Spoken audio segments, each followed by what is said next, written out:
Well, I tell you, I hope maybe the Eagles are listening to this because they need to get Saquon more involved in the passing game because he's got capabilities of doing it, and we've seen him do it. JAKIB, welcome to the program, man. How you doing on this Football Friday? I'm doing great, but I hope that Eagles offense is doing great too.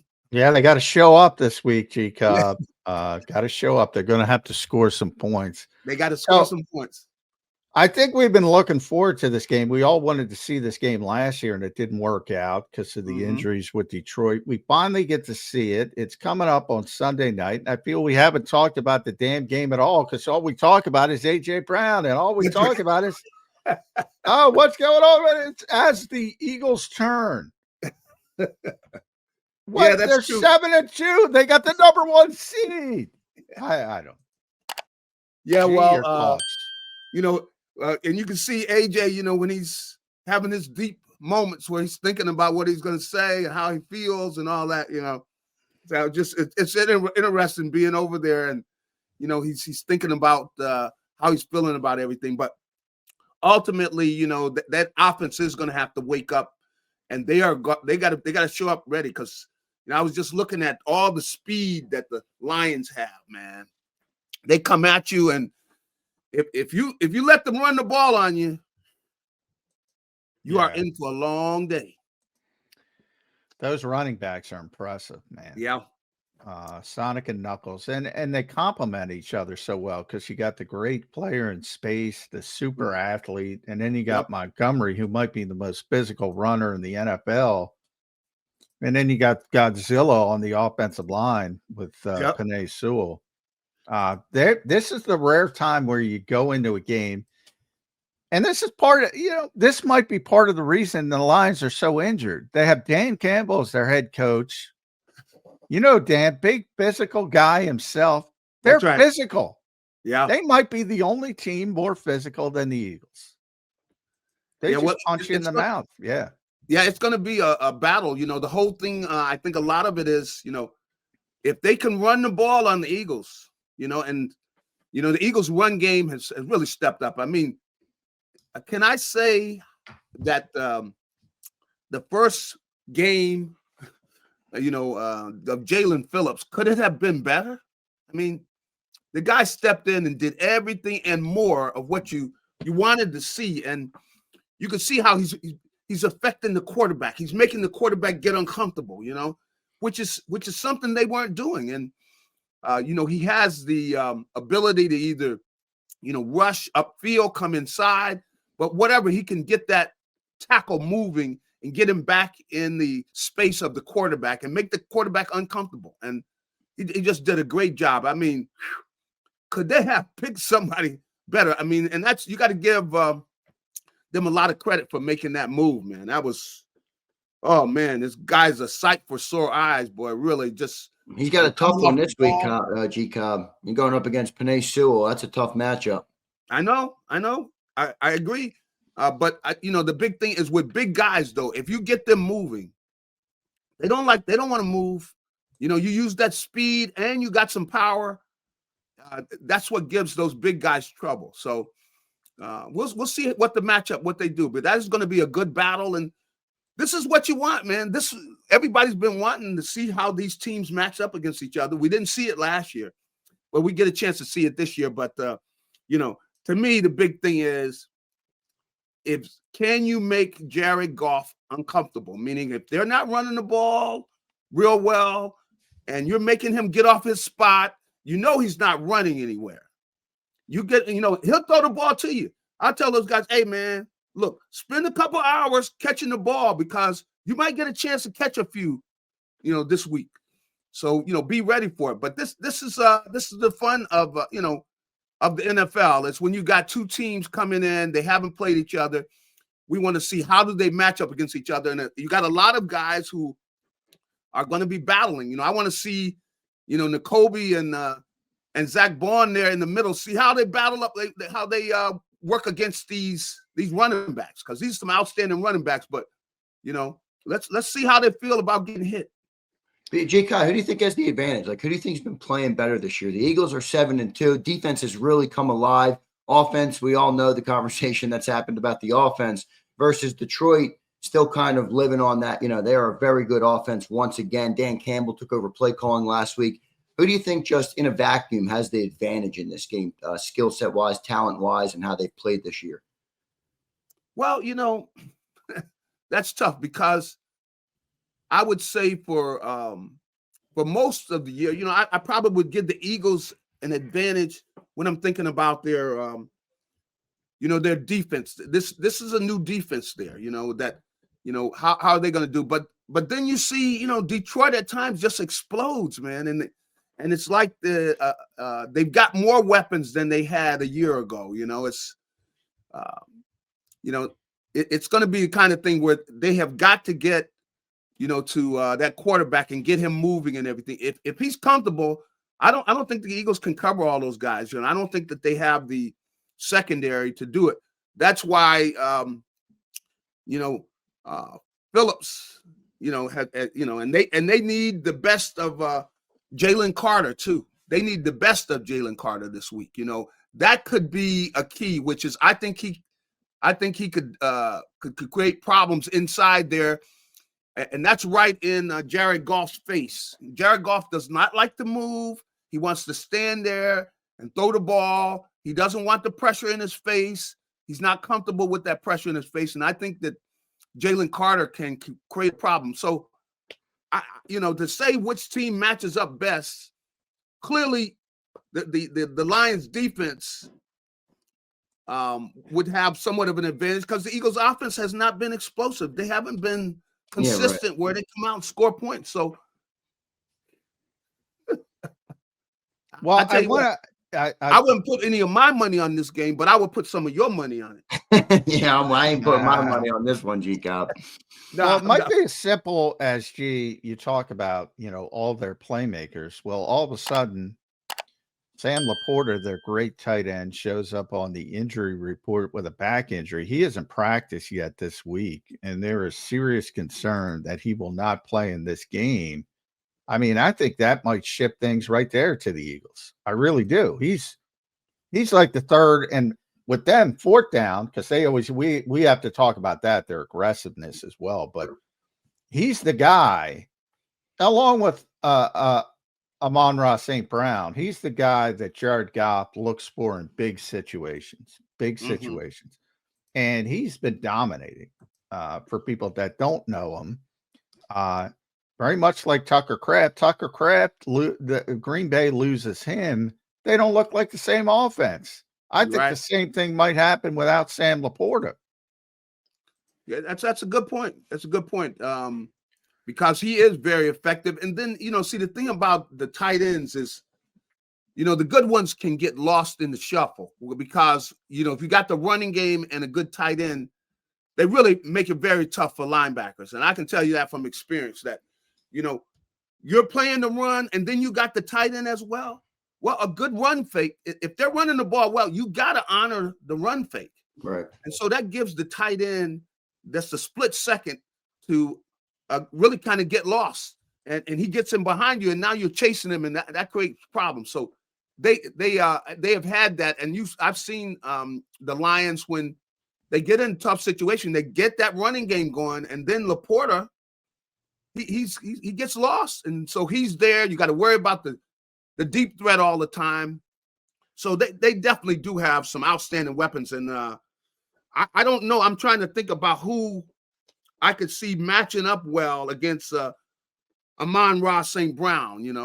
I don't know. Gotta be Cooper. Yeah, Cooper in the slot. Yeah, it's got to be Cooper. The thing is, St. Brown, he's so small and just quick, and I guess Coop could get physical with him. That'll be something he can do with him, by jamming him and delaying his release, doing some of that type of thing where he walks up on him. And so those would be some great matchups, though, man. I'm looking forward to this game. This is going to be a very good game, I think. Garry, how much, you obviously were a linebacker in the league for 10 plus years. How much does a running back being able to catch the ball out of the backfield, like how much does that throw a wrinkle in your plan? Saquon Barkley is in Philly. He's a great back. He's not particularly a huge threat out of the backfield. in terms of catching the ball. Jahmyr Gibbs, complete opposite. I mean, he will gash you on a screen pass. He'll take it to the house. How much challenge does that present to a defense trying to stop? Well, I tell you, I hope maybe the Eagles are listening to this, because they need to get Saquon more involved in the passing game, because he's got capabilities of doing it, and we've seen him do it.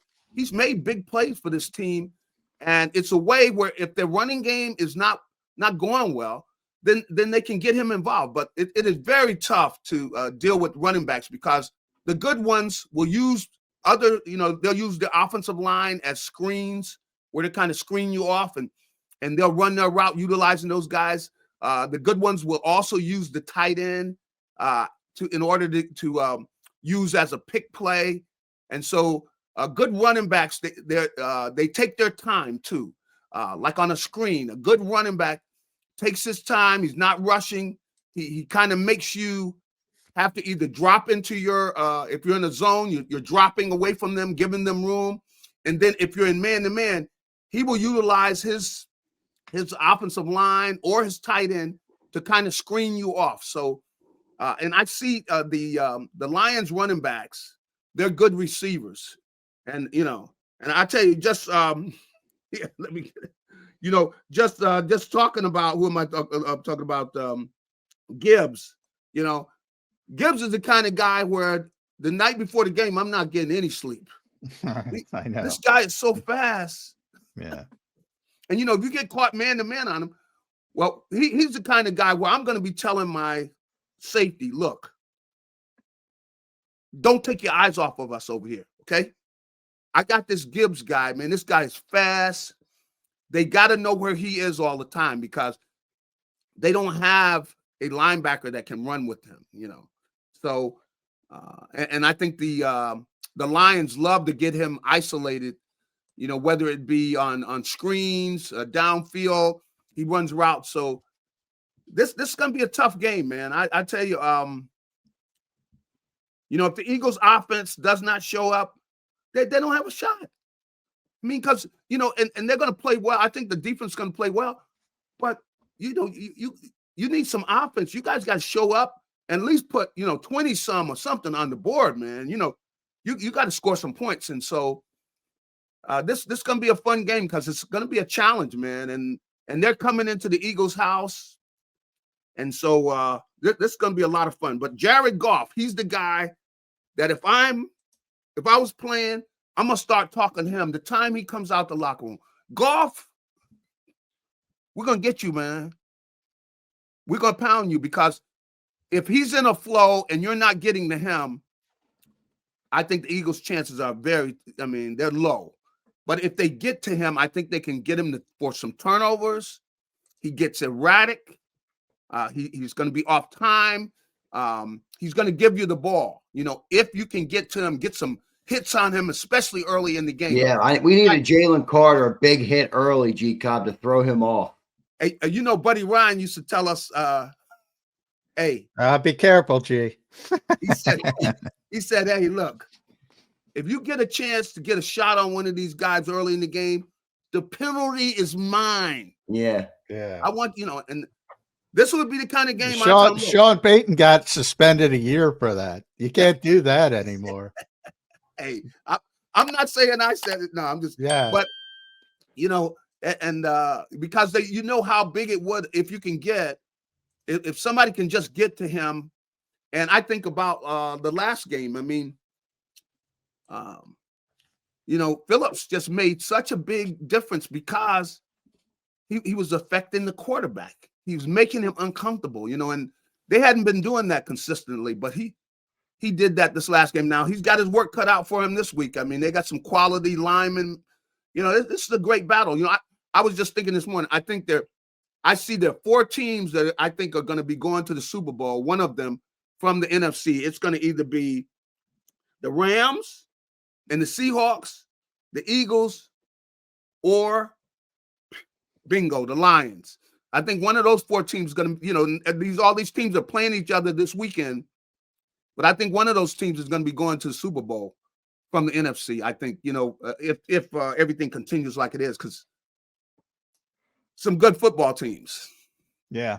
That's fair. I think that group is really the legitimate contenders on the NFC side, I would say right now, and the Eagles are part of it. And that's all you can ask for, especially with all these offensive problems. Before I get to that, Mm-hmm. because I want to hear your thoughts on the offense, but the aggression of Detroit first. I mean, usually, the Eagles are going for it on 4th and 6 at the end of the game for some odd reason. But I Yeah. digress. Usually, the Eagles are the more aggressive team whenever they play. Mm-hmm. Not against Detroit, man. Yeah. When you hit the 40 minus 40, if it's 3rd and 5 or less, they're going. And you think about all those playmakers, you got to get 10 yards in 4 plays, not 3 plays. Yeah. Yeah, That they are aggressive, and I think that is Dan Campbell. He definitely has his personality on this team. They play with his personality, the aggressiveness, both in strategy and how physical they are. So that's why, and from having played and everything, he knows how important it is. If their offensive line comes out and they're more physical than the defense they're playing, they know that with the weapons they have, other team is in trouble. And by the way, he's calling the plays now. Yep. And you can see the aggression in the plays. They're going after it. They're not taking their time about it.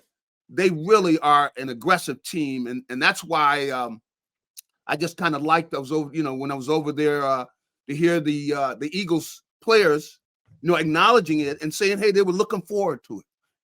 They're looking forward to a good fight because that's what this is going to be. And Dan Campbell, his whole personality is over the team now. He's calling the plays, so you know how aggressive they are. Yeah. I mean, they're coming out, man. They're swinging for the fences the time they come out. So this is going to be a lot of fun, and we're going to see who comes out on top. But I just want to see that Eagles offense, man. Fellas. This is the week, G-Cobb. I mean, this is the week that they're going to force you to not be overly risk averse. I mean, G-Cobb, I can guarantee one thing, and not many things can I guarantee in this game. We ain't going to win 10-7. That's one thing I can guarantee. You're going to have to put some points on the board. Yeah, I just in knowing the mind and just listening times to Jalen Hurts, I know that he knows how important like taking care of the football is and everything. So he leans on that and everything, and it's good because that's the way you win. But in this game, especially with the fact that the Lions have such an aggressive coach that they're going to have to score some points. So he's going to have to wing it.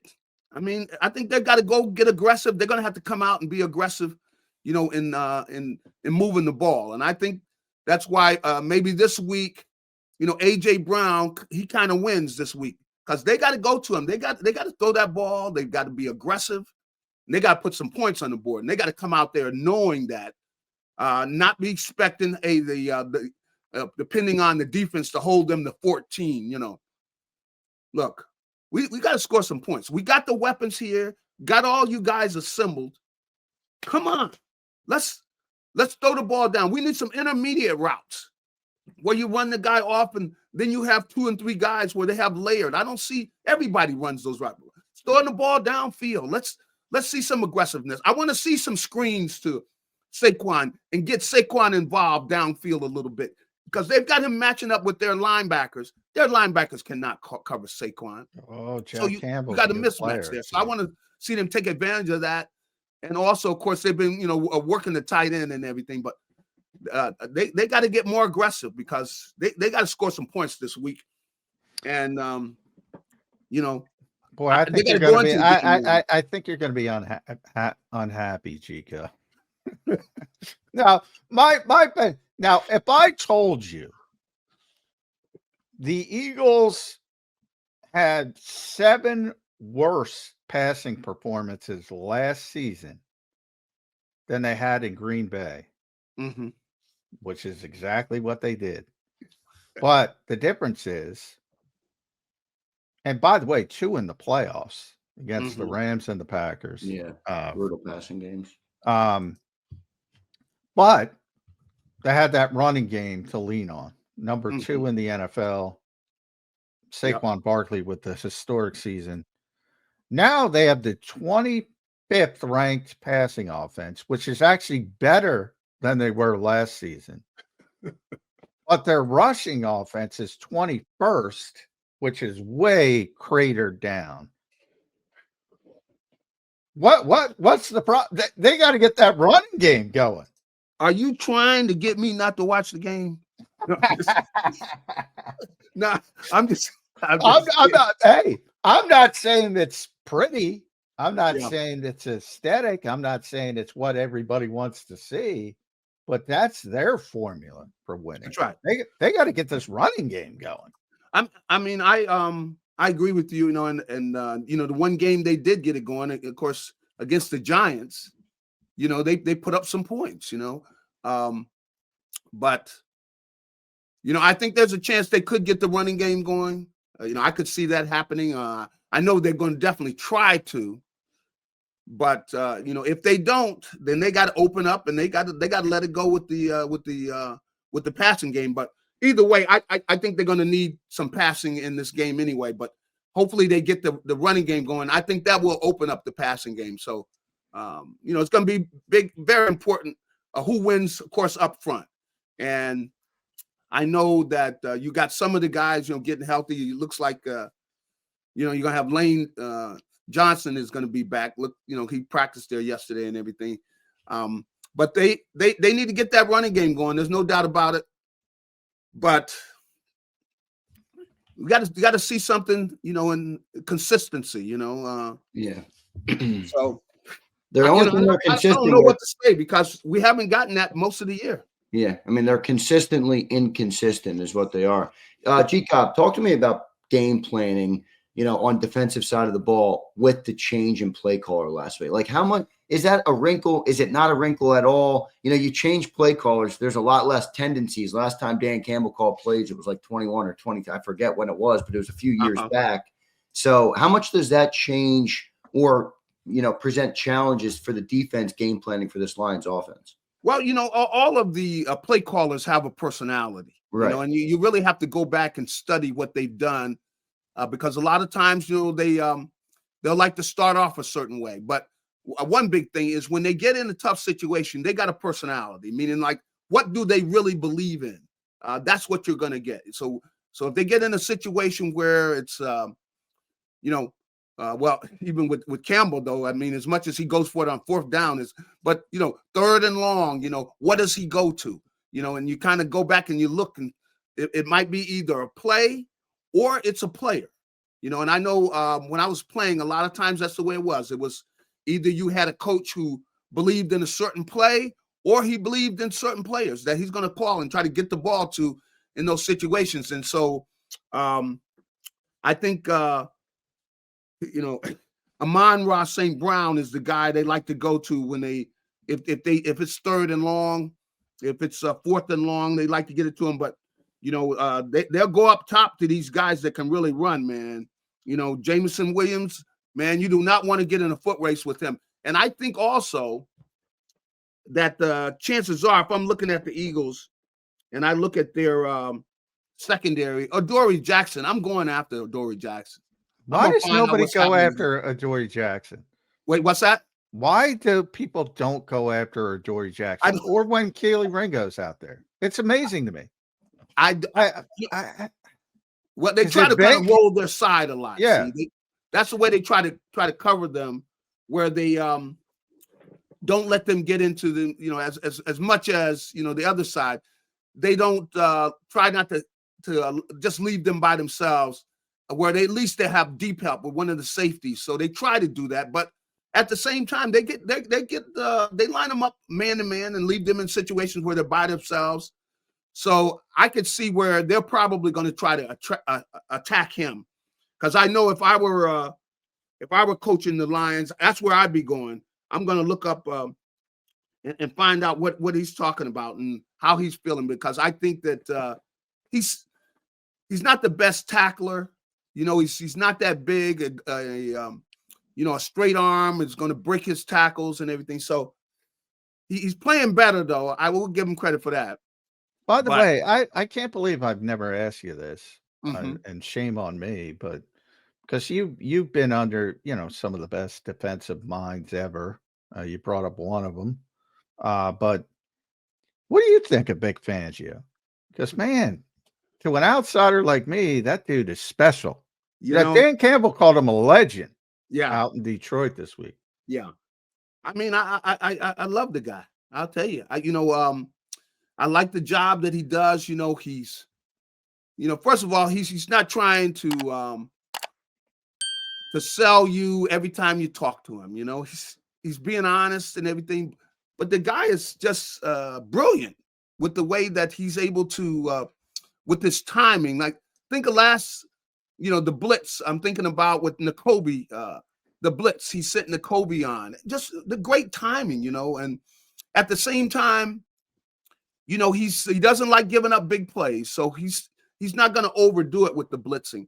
But his timing is just tremendous, and he knows when to turn a guy loose, and he just does a great job. He got a great feel for the game, for when an offensive coordinator he gets a kind of a study of their personality, so he kind of knows what they're going to do, and he's able to, be very on time with his what he expects them to do. But he's one of the best I've ever seen, and he's now Buddy was a great defensive coordinator, but Buddy would get very personal, where he's smelling blood in the water.